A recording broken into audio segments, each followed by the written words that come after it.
Se llamaba Ana Orantes García, era una anónima mujer de Cuyar Vega, Granada, que un día en un programa de televisión habló con todo lujo de detalles de las palizas y maltratos que había sufrido durante todo su matrimonio. Orantes pagó con su vida ese coloquio y 2 días después de la emisión del programa fue literalmente quemada viva por su marido en venganza. Eso ocurrió, como decíamos, en Cuyar Vega, en Granada. En esa misma calle fallecería años después Encarnación, la primera mujer asesinada en España con una orden de alojamiento contra su pareja. Orantes fue, sin duda alguna, y muy a su pesar, el primer gran icono de la historia de una lacra que, por desgracia, no acabó con su propia muerte. Solo lo que llevamos de año, a pocos días de que se cumpla el 20º aniversario de su asesinato, han sido más de 40 las mujeres fallecidas en actos de violencia machista en nuestro país. Muy buenas noches, bienvenidos a nuestra tertulia semanal La Gran Vía. Nos siguen a través de nuestra página web www.ceutatv.com y de nuestros perfiles en redes sociales, en Facebook Ceuta Televisión, en Twitter @CeutaTV. Evidentemente esta semana, mirando al 25 de noviembre, no podía ser otra la temática a abordar porque hablamos de algo que pues nos sigue sorprendiendo y es lo que vamos a tratar de analizar en los próximos minutos con nuestros invitados e invitadas, que sigue teniendo no solo un fuerte arraigo en nuestra sociedad, sino que incluso en determinados aspectos, determinados estratos de la misma, pues vaya increciendo. Esta semana es una semana especialmente simbólica, no solo por el aniversario del asesinato de las hermanas Mirabal en la República Dominicana, que es el que da origen a la celebración del 25 de noviembre, sino también porque se cumplían años del voto femenino, de lo que fue una gran conquista para la igualdad en nuestro país. Y ustedes se preguntarán qué tendrá que ver una cosa con la otra. Bueno, pues el pasado lunes salíamos a la calle a preguntarle, lo hacía nuestro compañero César Martín, a preguntarles a todos ustedes qué les parecía, si estaban al tanto primero de la celebración y qué les parecía pues el hito a conmemorar, la igualdad, el voto universal, el voto femenino. El tema derivó de una fecha a la otra. Vean. Este domingo se cumplían 84 años de los primeros comicios en los que la mujer pudo votar en España. La sociedad española ha vivido muchos cambios desde entonces, pero siguen existiendo materias pendientes. Hemos mejorado bastante.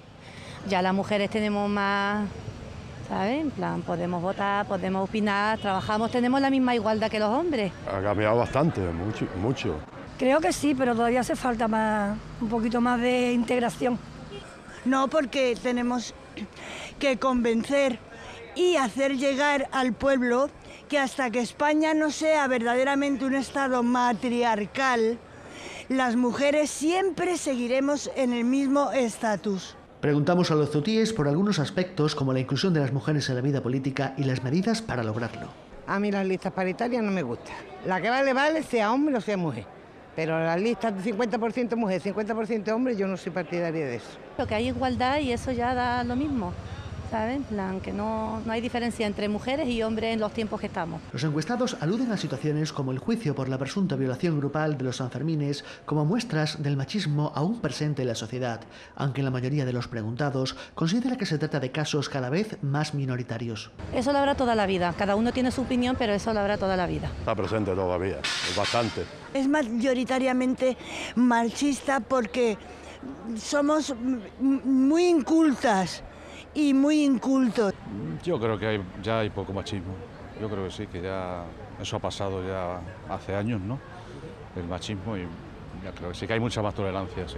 Entre las cuestiones pendientes a las que más se refieren los ceutíes está la brecha salarial, donde las mujeres cobran menos sueldo por desempeñar las mismas tareas que hombres, una de las cuestiones donde consideran que es más necesario incidir. La mujer pueda cobrar lo mismo que un hombre, porque si la mujer está igual que el hombre, trabaja igual e incluso más que el hombre y no se le paga bien. Pues hay aspectos sobre los sueldos y eso que todavía las mujeres están un poquito más atrasadas. Debería cambiar también, igualarnos a los hombres. Hombre, la brecha salarial se nota, pero yo pienso que la valía de cada persona está por encima de todo. Me da igual el sexo que tenga, yo he sido trabajadora toda mi vida y yo no he tenido problemas con ninguno de mis compañeros, ni masculino ni femenino. Una sociedad, la española, que se ha transformado en menos de un siglo enormemente y que muestra, en su mayoría, la voluntad de seguir cambiando en pro de la igualdad efectiva. Estas son cuestiones que siempre salen a flote, ¿verdad? En un día como el que vamos a celebrar, y aunque no tengan propiamente que ver con el maltrato, pero sí podemos encontrarlo y lo vamos a analizar en los próximos minutos, quizá en algunas de ellas, pues sobre todo en el empoderamiento que se llama, ¿verdad? Algunas de las causas por las que determinadas mujeres deciden continuar con una relación tortuosa. Bueno, como les digo, tenemos 4 personas que, por supuesto, como siempre, saben bastante más que yo de lo que hablamos, así que vamos a empezar a presentar de izquierda a derecha a la presidenta del Colegio de Abogados de Ceuta, doña Isabel Barrivera. Buenas tardes. Buenas noches, Juanjo. Buenas noches, perdón. Rogelio Mateo es el hombre que está, uno de los hombres que está al frente de la recién creada unidad de la policía local, especializada contra violencia de género. Creo que llevan aproximadamente unos 5 o 6 meses. Rogelio, buenas noches. Hola, buenas noches. Vanessa Estepa es psicóloga, pertenece al Colegio Oficial de nuestra ciudad y es una persona especializada también en atención desde el punto de vista psicológico a mujeres que llegan con estos problemas. Vanessa, buenas noches. Buenas noches. Y Sandra López Cantero es una mujer conocida por su actividad política, pero también por su activismo al frente de Búscome, una asociación que debe andar ya por los 5 o 6 años de vida. Ahora ya nos dará el dato exacto, pero antes que nada, Sandra, bienvenida. Buenas noches. Lo primero vamos a empezar por si os parece, por el mismo orden por el que hemos saludado, y ya aprovechando que tengo aquí a la decana del Colegio de Abogados, me gustaría preguntarle por una de las grandes leyendas urbanas y negras en torno a este asunto. La mayoría de los casos que se presentan en los juzgados no son denuncias falsas. No. Como es evidente, yo no puedo, o sea, yo no quiero, bueno, no es que no lo piense, es que no lo son denuncias falsas. Es decir, puede que haya alguna, yo no digo que no, alguna persona o alguna mujer que sepa mentir muy bien o que lo haga, que lo pueda ver, ¿eh? Sí, pero normalmente cuando una mujer va a una comisaría a presentar una denuncia, cuando se atreve a dar ese paso, normalmente hay. Es decir, claro, sí es verdad que hay veces que hay algún tipo de maltrato que es más difícil de acreditar que otro. Evidentemente la que llega al juzgado con un parte de lesiones, con una agresión física importante, evidentemente la prueba es evidente. El maltrato psicológico, el trato degradante que va haciendo mella, ese normalmente se tarda mucho en denunciar, y cuando se denuncia es el que más objeciones se le pone, pero normalmente es el que más tarda, o sea, el que le cuesta más a la mujer denunciar, pero hay mucha violencia psíquica, psicológica, mucho maltrato en ese sentido, y que sí es verdad que cuando la mujer va, muchas veces dice, bueno, ¿por qué habrá venido ahora, después de tantos años, a denunciar? ¿Qué hay detrás de todo esto? ¿Qué va buscando? Es decir, la de la lesión grave, por supuesto, la de la lesión en ese momento, en los juzgados, lógicamente, bueno, pues entra más con... Es que es más fácil de acreditar la prueba, es decir, sabéis que en los procedimientos judiciales, por desgracia o porque es así, es decir, lo que uno alega tiene que probarlo. Y hay cosas que son muy fáciles de probar y cosas muy difíciles de probar. El Colegio de Abogados de Ceuta tiene desde hace algunos años, creo que desde principios del siglo más o menos, un convenio firmado con la Ciudad Autónoma de Ceuta por el que se atiende a aquellas personas, a aquellas mujeres que hayan sufrido maltrato. No sé, y que, bueno, pues que a lo mejor no puedan por sus propios medios costear los derechos o mejor dicho, los servicios de un letrado. Más o menos en las últimas estadísticas que tengas, una cifra aproximativa, Isabel. Sí. Bueno, nosotros tenemos, el Colegio de Abogados de Ceuta fue de los primeros colegios de abogados de España con un servicio de asistencia a víctimas.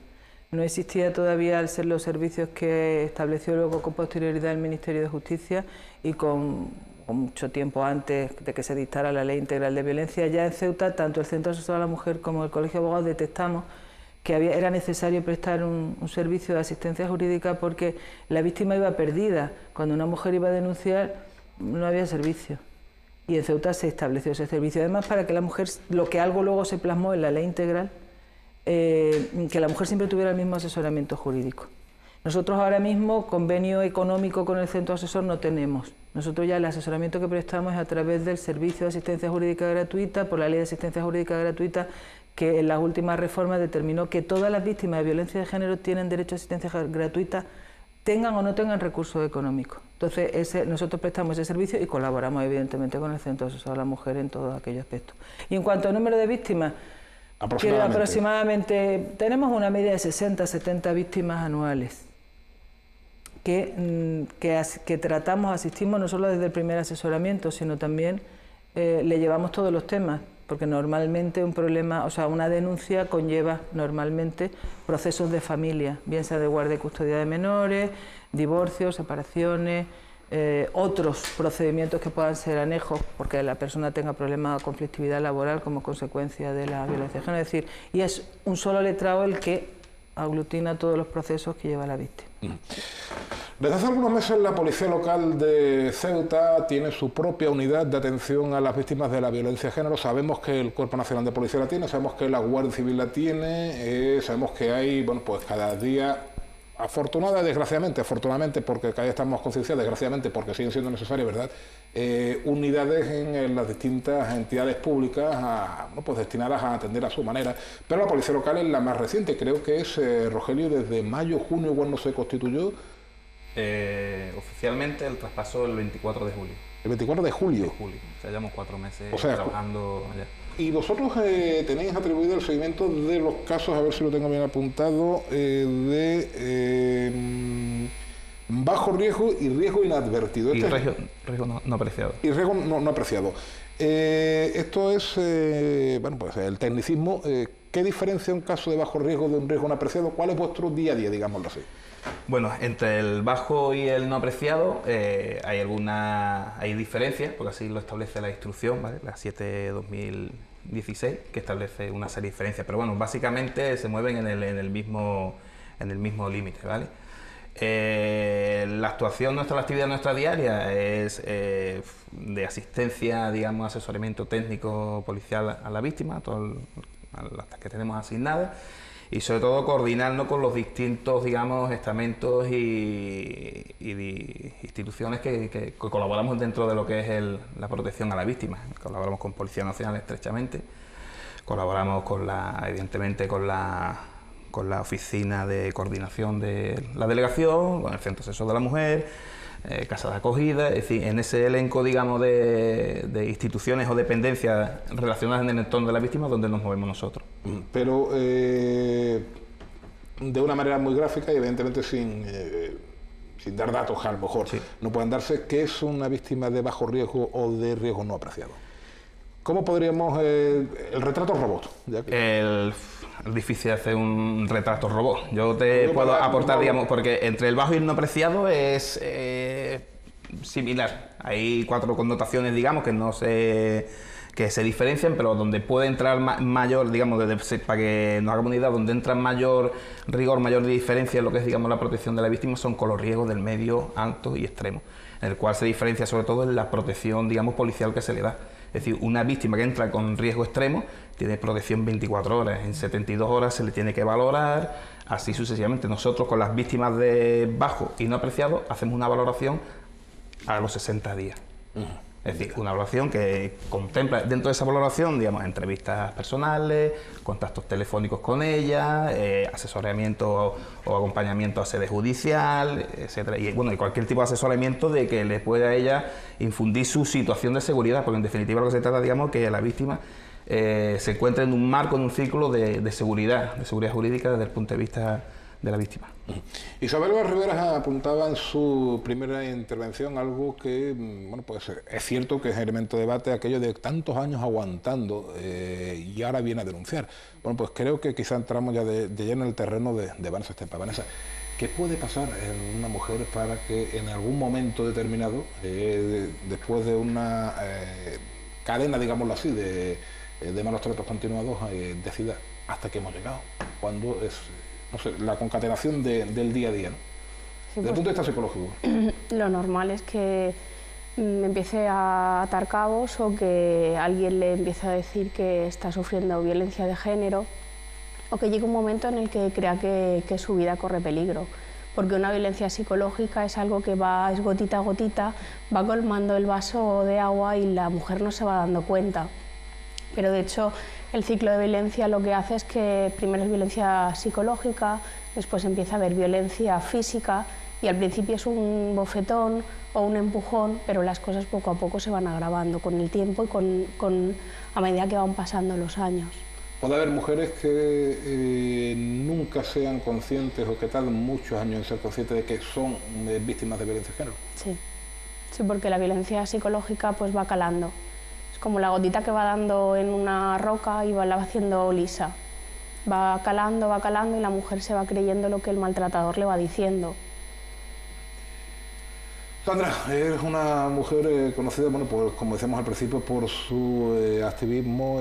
Yo decía antes, en una de las intervenciones, que ojalá no tuviéramos que estar hablando de, bueno, pues de la atención del Colegio de Psicólogos, que ahora hablaremos también de Vanessa, abogados, policía local, etcétera, porque sería señal de que todo esto ha desaparecido, pero no sé si, por ejemplo, con la imagen que veíamos al principio, con esos 20 años que se han cumplido ese icónico asesinato, ¿ves que hemos avanzado más de lo que pudiéramos imaginar?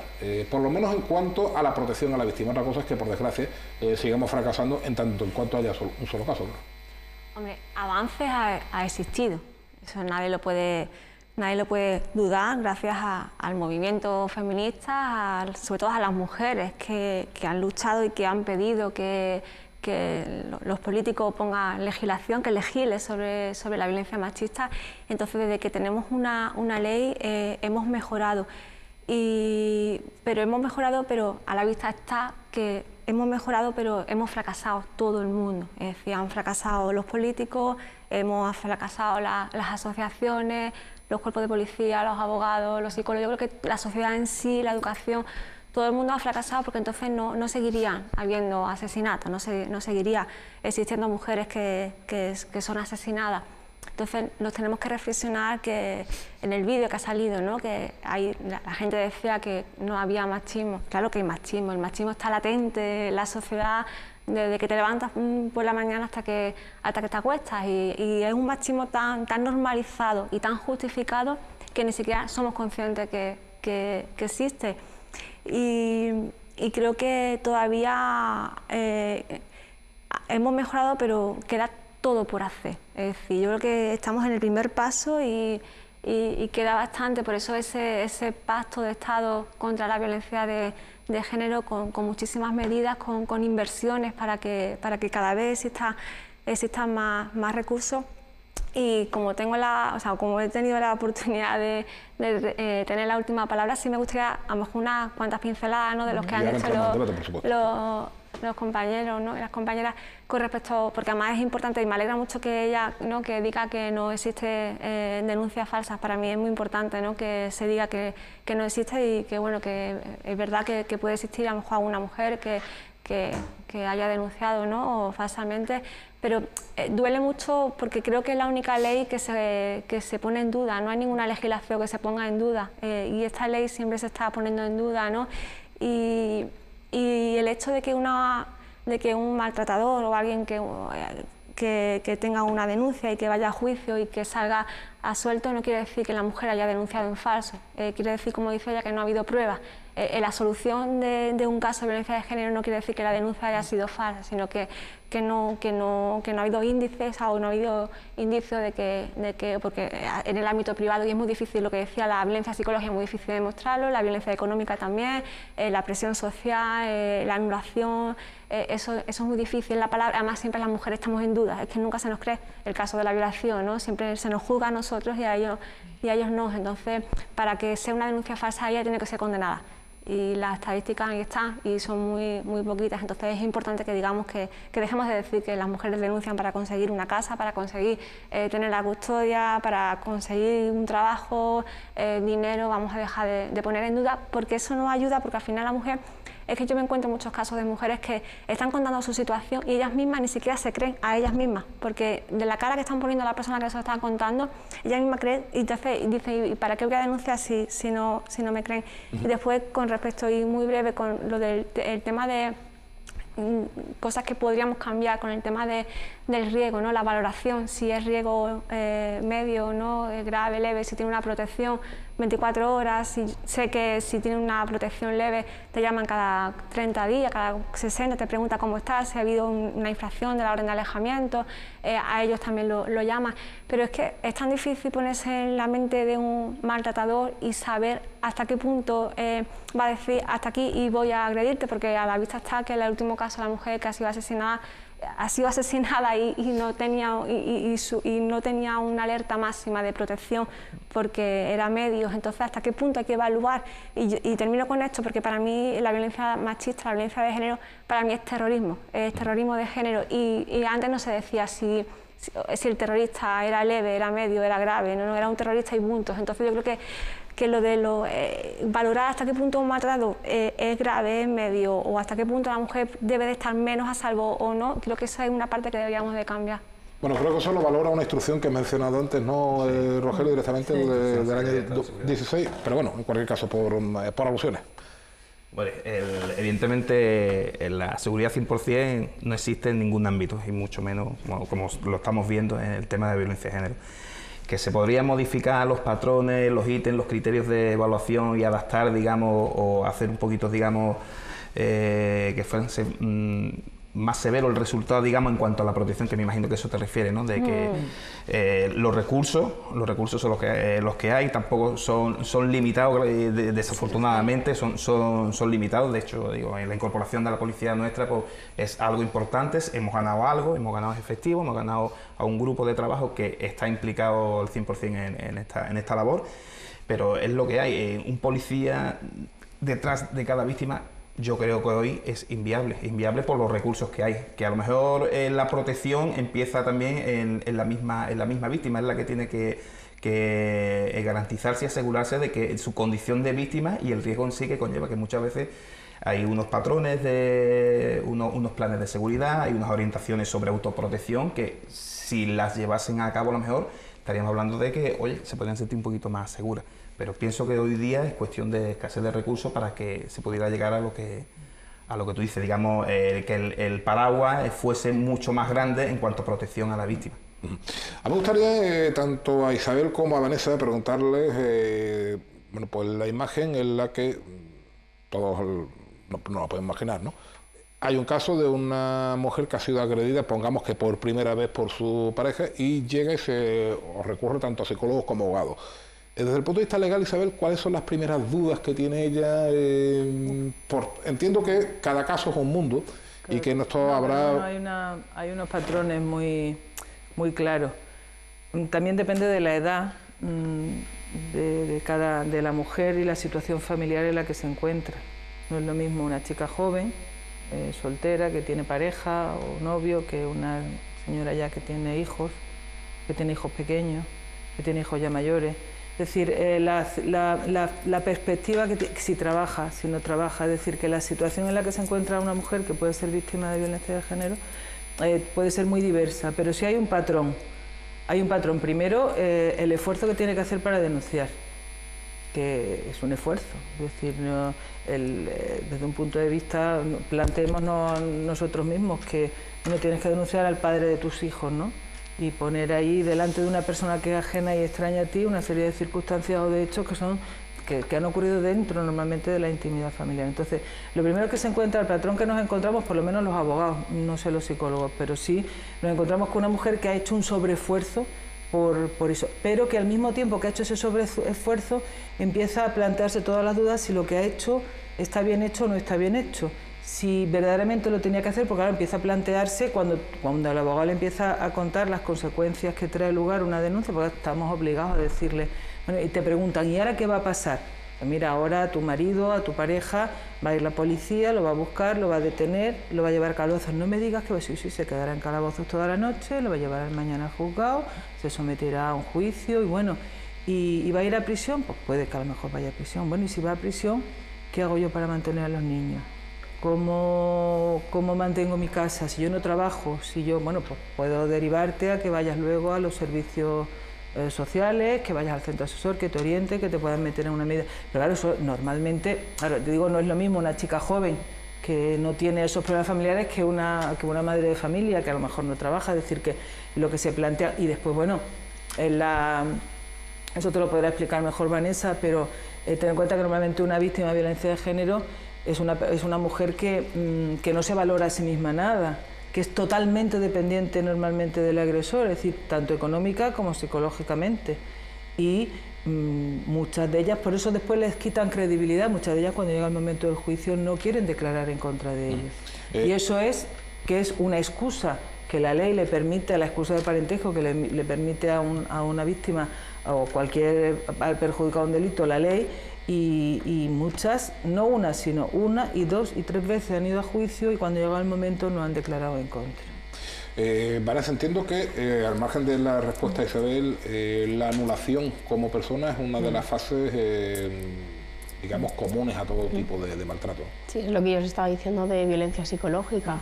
Ellas les hacen pensar que no sirven para nada si no están al lado del maltratador, con lo cual supongo que cuando van a poner la denuncia empiezan a sentirse culpables porque el maltratador cada vez que les ha hecho algo o les ha recriminado lo que quieren es aleccionarlas, o incluso cuando les pegan lo hacen por eso.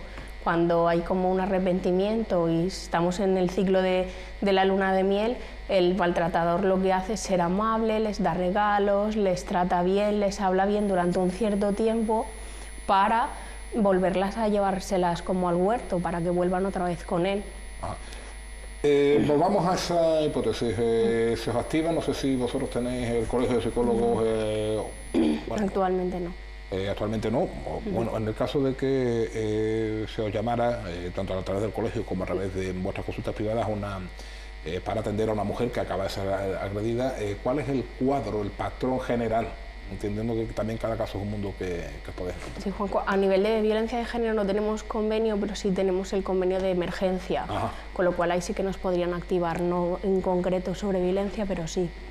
El patrón que encontraríamos sería una persona muy nerviosa, con cabizbaja, que no osa hablar ni a comentar nada de su marido, que se siente culpable por todo lo que dice y por todo lo que hace, que duda de ella misma, de si a lo mejor está haciendo bien o a lo mejor ella se ha ganado esa agresión, porque el maltratador lo que siempre hace es responsabilizarla a ella. Por lo que os decía, el maltratador lo que está intentando es siempre intentar tener una posición de poder y que sea la mujer la que está por debajo de él, y cuando ella lo tienta en algunas ocasiones, que tampoco no es lo habitual, o el maltratador cree que se está saliendo de los patrones que él tiene de cómo tiene que comportarse ella, es cuando la alecciona. Entonces... a mí hay algo que me gustaría plantear y que yo creo que muchos de nuestros espectadores lo estarán pensando, bueno, ¿cómo todavía no hemos hablado de eso? Nos hemos criado, Sandra, tú que estás, bueno, pues en el ámbito de la concienciación y de, digamos, la lucha cívica, vamos a decirlo así. La última generación y media se ha criado, bueno, pues en medio de grandes campañas, los medios de comunicación, en los colegios. El día 25 de noviembre ahora prácticamente se ha convertido ya en la semana de lucha contra la violencia contra las mujeres. En definitiva, es en medio de un gran eco mediático, un gran eco social. Sin embargo, esta generación de 14, 15, 16 años, no toda, no se puede criminalizar, por supuesto, a todo el colectivo de adolescentes, sino estamos viendo patrones de un machismo, pero de la España hace 40, 50, 60 años, del control de a quién llamas, a quién no llamas, dónde vas, no te vistas así. ¿Qué está pasando? Pues me gustaría saber.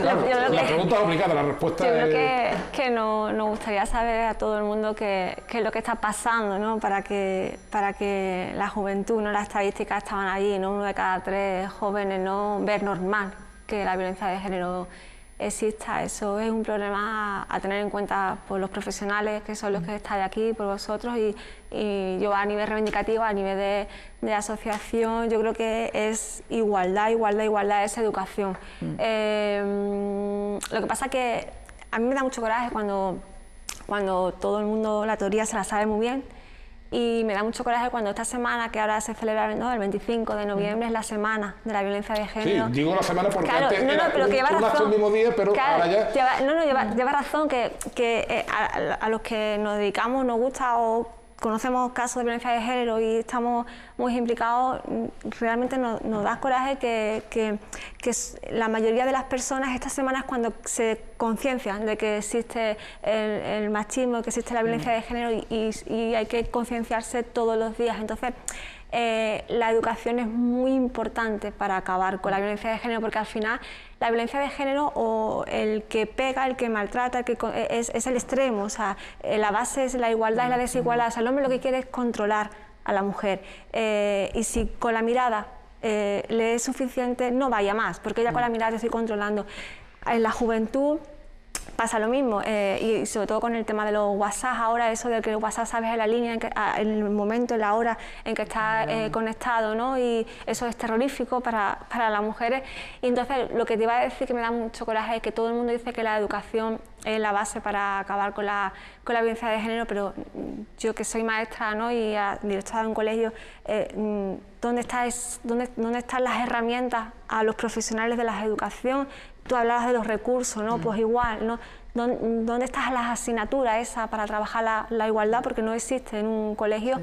En los institutos, ¿dónde está esa asignatura que le han quitado de educación, educación para la ciudadanía, para trabajar la igualdad? Porque la igualdad en los institutos la están trabajando exclusivamente los que no eligen religión, que van a valores. Los que eligen religión no están dando la división clásica entre la religión y ética. Entonces yo creo que tenemos que empezar a plantearnos y a poner medidas, pero medidas que sean pragmáticas, sí. O sea, que sean reales, que sean de verdad, y lo que decimos no dejarlo en una teoría, sino implicarnos. Y cuando yo decía lo de considerar esto como Estado, no es que todo el mundo nos pongamos de acuerdo y hagamos un pacto y firmemos y vayamos a una, es considerar la importancia de Estado, ¿no? La implicación de Estado y ver que esto realmente yo creo que es uno de los mayores problemas que tiene la sociedad. Sí, porque además yo pienso lo mismo que Sandra, es educación, prevención y detección. Son tres parámetros. O sea, educar evidentemente para prevenir la violencia y detectarla, porque sí es verdad que si se detecta en los primeros momentos y en gente joven, puedes trabajar y puedes evitarla, y el problema es que no se está detectando. Nosotros desde el Colegio de Abogados hemos tenido una iniciativa que la vamos a empezar, y concretamente mañana en el Colegio de la Inmaculada, que es con abogados y en colaboración con Cruz Roja, trabajadores sociales, hacer talleres de trabajo con jóvenes entre 14 y 16 años. Lo vamos a poner a disposición de todos los institutos y los colegios, de forma gratuita, evidentemente. Un grupo de abogados irá, y por ejemplo mañana lo que se va a hacer un taller de trabajo con los niños, hacerles pues las típicas preguntas para detectar qué nivel de igualdad hay o no, o qué piensan los chicos, qué piensan las chicas, y trabajar con ellos para que detecten si verdaderamente están sufriendo o no están sufriendo. Y después, un segundito, y después trasladar esa información, es decir, cuando claro, decía no lo de trasladar. Claro, no, prefiero lo de detectar, lleva razón, en el sentido de que las víctimas la mayoría no son conscientes de que sufren violencia de género, y tenemos que ser los que estamos en los colegios o en el servicio sanitario, y cuando vemos una mujer, los que tenemos que dar ese parte, ese informe, decir, este niño seguramente en su casa está sufriendo violencia de género, o esta mujer que viene a la consulta seguramente está siendo maltratada. Por eso me gustaría plantearle, o me gustaría darle el turno de palabra ahora a Vanessa, porque siempre nos planteamos, y yo creo que es lógico, cuáles son los patrones desde un punto de vista psicológico que nos puedan hacer pensar que nuestra hija, nuestra hermana pequeña, nuestra sobrina, en fin, pueda estar padeciendo malos tratos. Pero raramente nos preguntamos cuáles son los patrones psicológicos que nos puedan indicar a pensar que nuestro hijo, nuestro hermano pequeño o nuestro sobrino puede estar siendo un potencial maltratador. Es decir, estamos hablando de unas edades 14, 15, 16 años en los que, bueno, todos hemos pasado por ahí,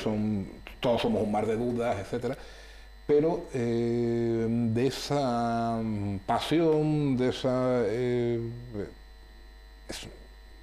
del torrente propio de esa edad a ser un maltratador o una maltratada, ¿cuál es el paso? ¿Cuándo debemos alarmarnos? A ver, yo lo que en primer momento quería decir es que estamos hablando de que tenemos una sociedad igualitaria, y eso es un falso mito. En realidad no tenemos una sociedad igualitaria en el que nosotros ponemos la tele y vemos publicidad en el que sale el chico que se pone el desodorante y es normalito tirando a feillo, y se pone el desodorante y ya se liga a todas las chicas guapas.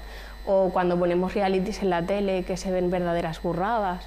o cuando, por ejemplo, escuchamos canciones de estas de reggaetón, que si escuchamos las canciones son barbaridades lo que se escucha ahí. Entonces, lo que estabas comentando tú antes, que estamos viendo que en la adolescencia están teniendo patrones como de hace 40 años y 50. El falso mito se refiere a que las chicas se imponen a los chicos. Los chicos muchas veces les piden a sus noviecillas: dame la clave del Facebook, dame la clave de tu móvil, déjame que te mire la gente con la que charlas, y la chica se impone y también quiere las claves del Facebook de él, y él no lo recibe como igualitario. Entonces está siendo mucho más agresivo. La violencia en la adolescencia es mucho más rápida que la violencia en personas mayores.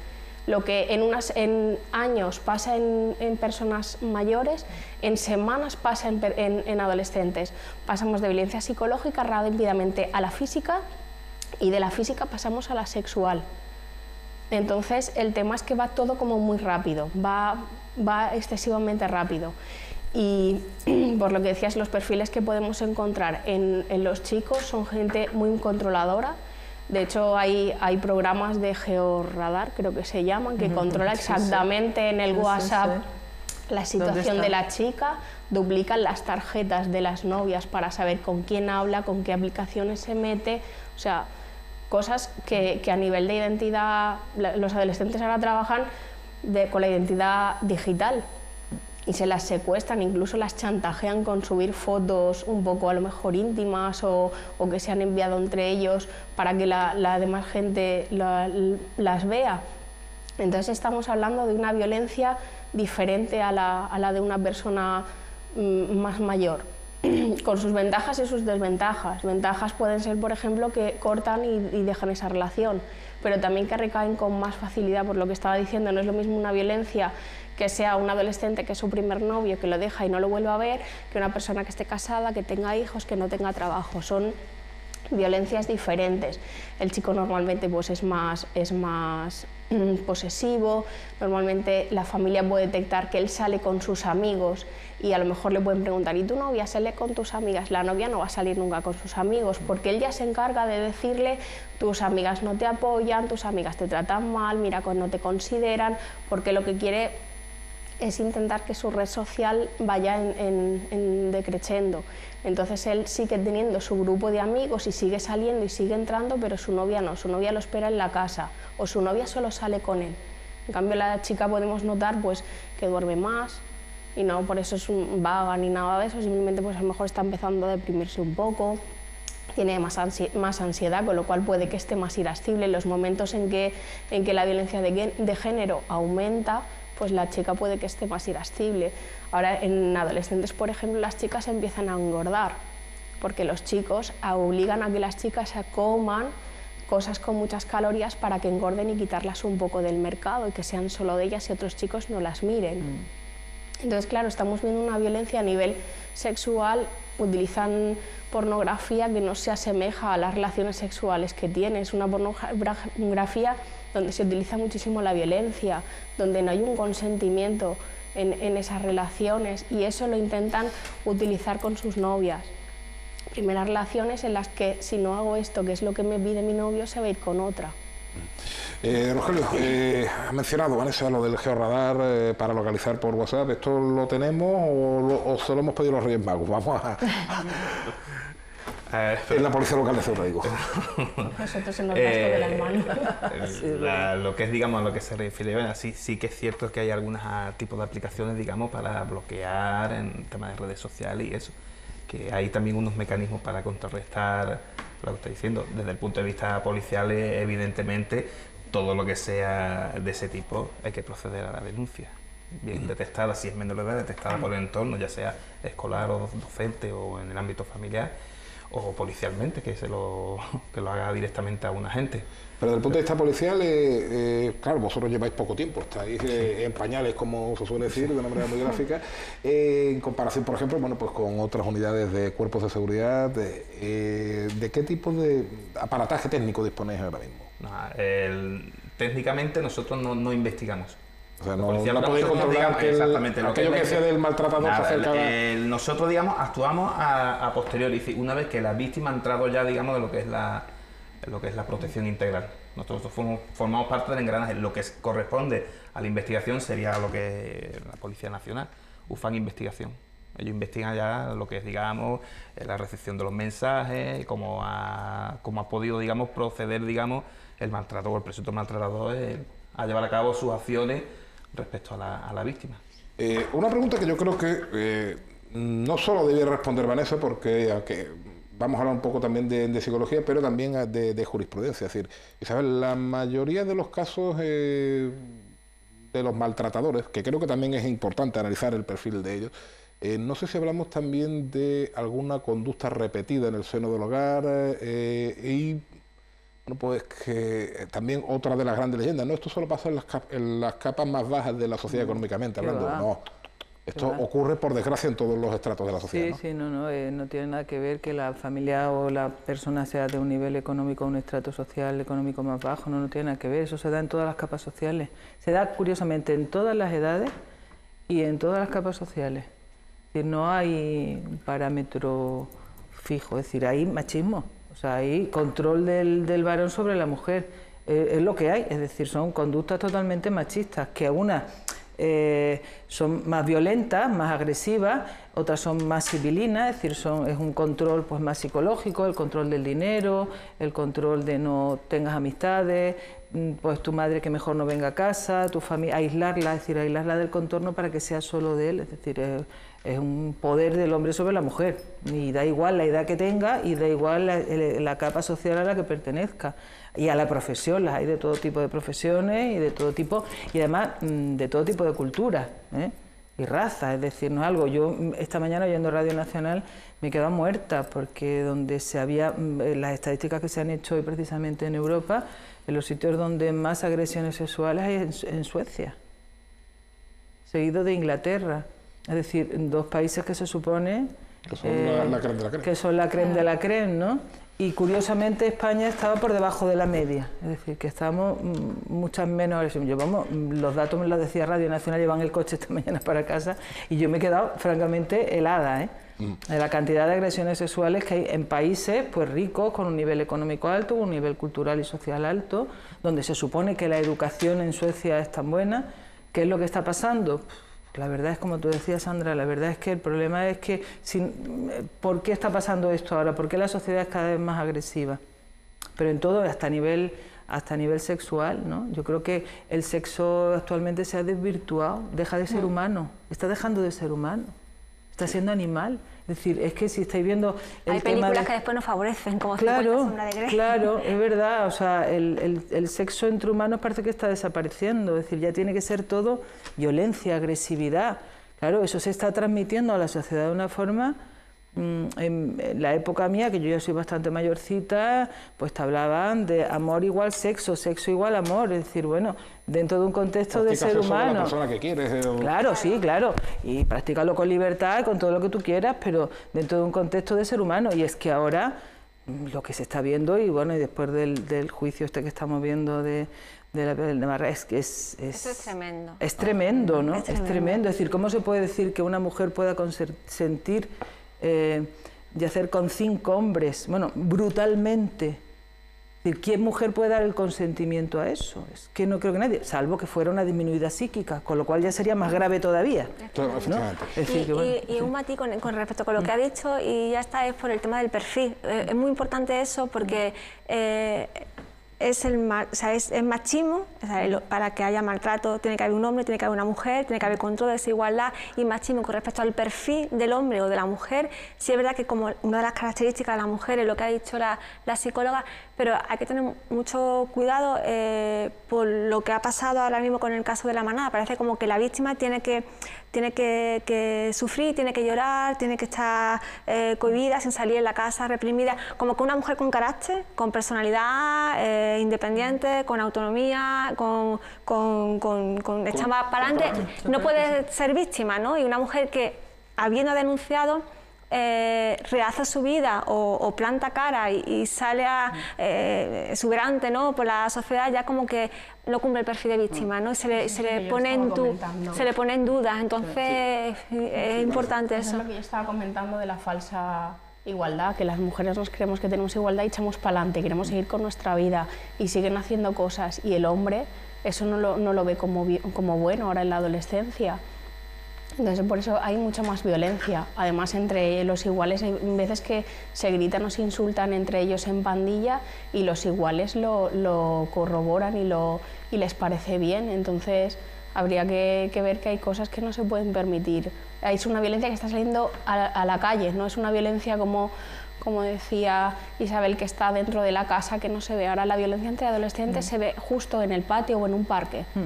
Se nos ha quedado antes una pregunta en el tintero. ¿La persona que maltrata puede estar repitiendo patrones que ha visto antes en su casa o no tiene por qué? Sí, claro. Puede o en estar... un porcentaje, y si es así, ¿en qué porcentaje? No hay un porcentaje, esto es como el alcohólico, hay alcohólicos hijos de alcohólicos que salen alcohólicos y hijos de alcohólicos que no son abstemios totalmente. Entonces depende. Ahí sí que es cierto que depende de lo que tú hayas tenido en casa, los estilos de apego y las relaciones que tú hayas tenido con tus padres y lo que tú hayas visto, sí que puedes tener una tendencia a ese tipo de maltrato, igual que las mujeres maltratadas normalmente tienen una relación de violencia de género, algunas salen de ese tipo de relación y vuelven a caer otra vez en ese tipo de relación. ¿Por qué? Porque sus relaciones son totalmente dependientes y buscan un hombre que sea las que las guíe, las que dependan totalmente de ellos para funcionar, porque no creen en ellas y porque creen que ellas no pueden hacer nada si no es un hombre el que las maneje. Bueno, me gustaría también, antes de concluir, porque nos estamos quedando sin tiempo y quiero que vean una cosita antes de irnos, conocer algo más sobre la unidad de la Policía Local. ¿Cuántos miembros estáis ahora mismo? 4 miembros. 4 miembros a tiempo completo, es decir, no compartirizáis esto con otras labores propias del cuerpo. Y cualquier persona que necesite vuestro asesoramiento, Nosotros trabajamos con el grupo de víctimas que tenemos asignadas y, bueno, de hecho, se dirigen muchas veces a la comisaría nuestra, a la jefatura, y bueno, pero el procedimiento legal para proceder a una denuncia es presentar formalmente la denuncia, que es en el Cuerpo Nacional de Policía. ¿Ahora mismo cuántas víctimas tenéis, más o menos? 134 creo que son. De bajos y no aprecia más, que casualmente lo he mirado esta mañana, 67 y 67, justo, vamos, par. O sea... vamos. Y bueno, en los 4 meses, para que nos hagamos una idea, se mantiene el rango, ¿vale? Igual que van accediendo víctimas nuevas, bueno, se van inactivando casos por cumplimiento de medidas o por, digamos, por sentencia absolutoria en este caso, que podría ser que conllevaría, digamos, a la inactivación del caso. A lo mejor 60 casos que se hayan iniciado este año tardan varios años luego en resolverse, con lo cual se van acumulando el número de víctimas que están con orden de alejamiento, orden de protección y que requieren nivel de protección policial, claro. Y mujeres que de alguna manera tiran la toalla judicialmente, Isabel, es decir, ya ha conseguido, bueno, pues que tras la primera agresión, bueno, pues porque hemos hablado con los familiares, en fin, por lo que sea, ya se ha olvidado de mí, o parece que se ha olvidado de mí. Yo hago mi vida por un lado, su vida por otro, ya retiro la denuncia, porque ya para qué. ¿Esto también os lo habéis encontrado? Bueno, es que claro, la casuística es muy grande. Por ejemplo, hay casos en los que ha habido una denuncia, después posteriormente un juicio, o bueno, ha habido una denuncia, simultáneamente se presenta un divorcio, se arregla la problemática familiar. Y muchas veces la mujer llega al momento del juicio y dice, bueno, yo no quiero ya una condena, yo ya he resuelto mi vida, y se queda ahí todo. Es decir, bueno, cada uno hace su vida por su lado, pero hay algunas que bueno, retiran la denuncia y bueno, y después siguen con el acoso. Es que depende, claro, depende del perfil del agresor. No todos los agresores son iguales. Hay agresores que cuando reciben la denuncia y han estado 2 noches en un calabozo y tienen un proceso judicial, pues lo mismo dicen, ha visto, ya no me vuelve a pasar más, ¿no? Y reflexionan y lo hacen, pero hay personas que no, hay agresores que no, ya está visto, ¿no? Gente con orden de protección que, bueno, acaban matando a su a su expareja o a su excónyuge, entonces bueno. O a sus hijos, que es quizás o a lo sus más... hijos, claro, que es lo más... A los menores que también son víctimas de violencia. Que ese es otro capítulo aparte, claro. Yo hablar creo que sería otro programa aparte, pero es que... lo que es el menor víctima dentro del contexto de la violencia. Fuera de, o sea, que el maltrata no puede ser un buen padre. No, desde luego, ahí podemos, yo creo que sí estamos todos de acuerdo. Bueno, pues a los cuatro muchas gracias, a Sandra, Vanessa, Rogelio y a Isabel, a ustedes también muchas gracias por acompañarnos, volveremos la semana que viene, pero antes, como les decía, les pido que vean brevemente este vídeo. Nunca es tarde para hacerte valer. Es quizá el mejor mensaje que podemos enviar al final de este programa especial con motivo del día 25 de noviembre, con motivo del Día de Lucha contra la Violencia contra la Mujer. Como siempre, sean felices.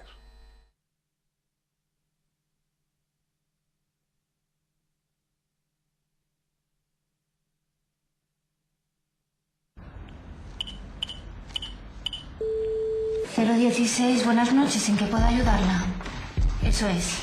Nadie nos escucha, yo oigo a usted y usted a mí, pero nadie más tiene acceso a esta conversación. Ay, por Dios. Venga, mujer, si así no vas a ningún lado. 016, buenas noches, ¿en qué puedo...? Tranquila, si aquí estamos para ayudarla. Si me facilita su dirección y su ciudad, yo contacto con el 112 que le corresponda. Sí, lo oigo perfectamente, por eso le digo que se aleje de la puerta. Coja lo imprescindible y no se mueva de donde está. Esta noche escúcheme a mí, por favor, podemos ayudarla. No abra la puerta. Oiga, oiga.